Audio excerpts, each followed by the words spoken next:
Complemento nominal é o termo sobre o qual recai a ação implícita de um nome. Esse nome pode ser um substantivo ou um adjetivo. E, em alguns casos também, galera, pode ser um advérbio terminado em mente. Lembrando que os advérbios terminados em mente, muitas vezes, são adjetivos transformados em advérbio. Por isso, esse fenômeno ocorre. Mas, então, temos aí substantivos e adjetivos e, em alguns casos, advérbios. A gente vai ver isso melhor lá na frente. Como no exemplo, a criança tem medo do escuro. Galera, medo é o ato de temer, certo? É o ato de temer o quê? Nesse caso, o escuro. Logo, essa estrutura com a preposição mais o substantivo é complemento nominal. A ideia do complemento nominal, portanto, como eu disse, é a mesma do complemento verbal, só que agora recai sobre ele a ação expressa por um nome, ok? Mas isso ainda é um pouco vago, eu sei. Então, a gente tem um macete, né? Uma lista de pré-requisitos para você ter certeza que se trata de um complemento nominal, aquele termozinho que você está analisando. Antes de mais nada, a estrutura dele é sempre essa, preposição e um substantivo. E aí, ele vai estar vinculado a um outro termo que precisa especificamente ser um substantivo abstrato, um adjetivo, um advérbio. Vamos olhar aqui quais são os pré-requisitos. Vamos lá. O requisito é o seguinte. Primeiramente, ele precisa complementar um substantivo abstrato, advérbio ou um adjetivo. Esse é o primeiro ponto. O segundo pré-requisito, ele precisa complementar um substantivo abstrato, advérbio ou adjetivo que expressa uma ação. Ok? Então, deve sentir por trás dessa palavrinha, desse nome, uma ação sendo praticada. Por fim, terceiro ponto, tem de sofrer a ação expressa pelo substantivo abstrato ou adjetivo, ou advérbio, no caso. Ou seja, ele sofre essa ação subjacente. Sempre haverá uma preposição. Imagina o seguinte exemplo. Eu assisti ao jogo de futebol. Quando você fala jogo, é o ato de jogar. É o ato de jogar futebol. Então, futebol sofre a ação do substantivo jogo. Futebol ou de futebol será complemento nominal.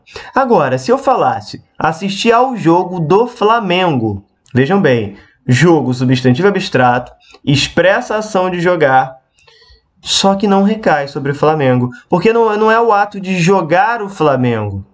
Na verdade, é o Flamengo quem vai jogar. Então, você tem uma inversão nessa relação de sofrer a ação, de ser paciente da ação, portanto, do Flamengo não é complemento nominal. Fique atento a essa diferença. Então, tem de passar pelos 3 pré-requisitos. Ser substantivo abstrato, expressar, ou melhor, acompanhar um substantivo abstrato. Esse substantivo abstrato precisa expressar uma ação e essa ação precisa recair sobre o termo em questão. E para não restar nenhuma dúvida, vamos ver os exemplos aí de complemento nominal que acompanham um substantivo, um adjetivo ou um advérbio. Temos em Cecília tem orgulho da filha. Orgulho substantivo, né, expressa um substantivo abstrato, expressa uma ação, a ação de se orgulhar, e se orgulhar da filha, especificamente. Logo, da filha sofre a ação do substantivo, expressa pelo substantivo orgulho, complemento nominal. Ricardo estava consciente de tudo. Consciente é adjetivo, predicativo do sujeito de Ricardo. Consciente é o ato de se conscientizar de alguma coisa, no caso, de tudo, sofre a ação, complemento nominal do adjetivo consciente. A professora agiu favoravelmente aos alunos. Favoravelmente é um advérbio, galera. Esse advérbio aí expressa a ação de ser favorável a, no caso, foi favorável aos alunos, complemento nominal. Vejam, sempre a estrutura de preposição mais substantivo ou palavra substantiva, como no caso do pronome definido tudo, junto da preposição de, forma aí o complemento nominal. Por fim, devemos analisar um termo que é bem simples, bem tranquilo, que é o agente da voz passiva, que a gente chama aí de forma carinhosa de agente da passiva. O agente da passiva vai aparecer apenas em orações na voz passiva e ele vai inverter a lógica de quem pratica e quem sofre a ação. Mas vamos olhar com mais calma. O agente da passiva é o termo que pratica a ação verbal na voz passiva, como no exemplo, a imagem foi colocada na sua cabeça pelo filme. Foi colocada é a locução verbal que marca a voz passiva. Quando a voz é passiva, o sujeito, a imagem, sofre a ação, né? E quem pratica essa ação, portanto, pelo filme, que colocou a imagem na cabeça de alguém, é o agente da passiva.